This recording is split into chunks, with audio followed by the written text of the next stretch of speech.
दोस्तों, आज के इस युग में बल्कि सभी युगों में अपना मकान या घर सबसे ज़्यादा महत्वपूर्ण माना जाता है। लेकिन हमें ये याद रखना चाहिए कि वास्तु के अलावा ज्योतिष सिद्धांत भी इसमें कारक होते हैं और ज्योतिष में भूमि का कारक मंगल ग्रह है।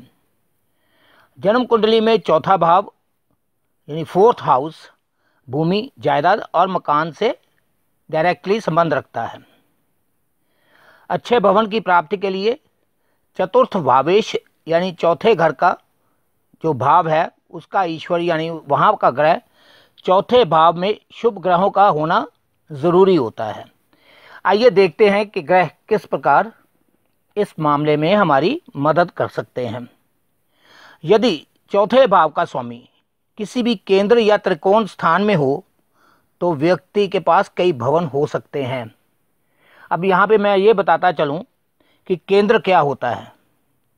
पहला हाउस, चौथा हाउस, सेवंथ और 10th ये चारों मिलके पहला, चौथा, सातवां और 10वां हाउस केंद्र कहलाते हैं, जबकि त्रिकोण लगन 5वें और 9वें घर से बनता है। अगर चौथे घर का स्वामी अपनी उच्च या मूल त्रिकोण राशि या अपने घर में हो या मित्र क्षेत्रीय हो या शुभ ग्रहों से युक्त हो या उनकी नज़र, शुभ ग्रहों की नज़र उस पर पड़ती हो तो व्यक्ति को ज़मीन, जायदाद और मकान का सुख ज़रूर मिलता है। मंगल बलवान हो, उच्च राशि का हो और त्रिकोण में या हम ये कह सकते हैं कि लगन पंचम या नवम भाव में हो या चौथे भाग में कोई भी ग्रह बैठा हो तो व्यक्ति के पास बहुत भू संपदा या प्रॉपर्टी होती है। अगर भूमि और जायदाद के योग में दशमेश यानी दशम का जो मालिक ग्रह है वो, नवमेश 9वें ग्रह का जो मालिक है वो, या लाभेश ग्रहों का संयोग हो तो प्रॉपर्टी का होना लाजमी होता है। अब ये देखें कि अपने पराक्रम से, अपनी हिम्मत से जो घर बनते हैं वो कैसे बनते हैं, किन ग्रहों के फायदे होते हैं उसमें।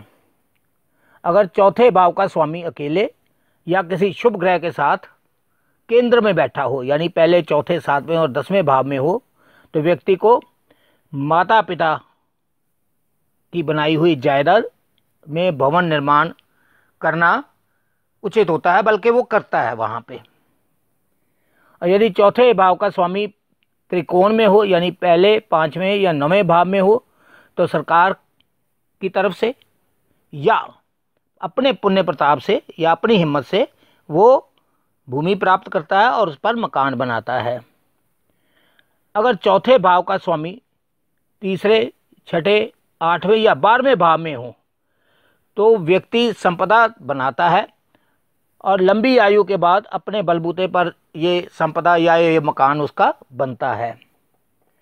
अगर चौथे भाव का स्वामी लगन में हो और लगन के भाव का स्वामी चौथे भाव में हो तो व्यक्ति अपने कमाए हुए धन से अपने रहने योग्य मकान बना लेता है।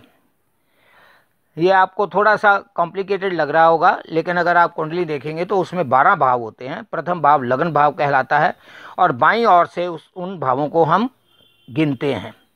लेफ्ट हैंड साइड से आप काउंट करना शुरू करेंगे और राइट हैंड का जो आखिरी भाव होता है वो 12वां भाव होगा।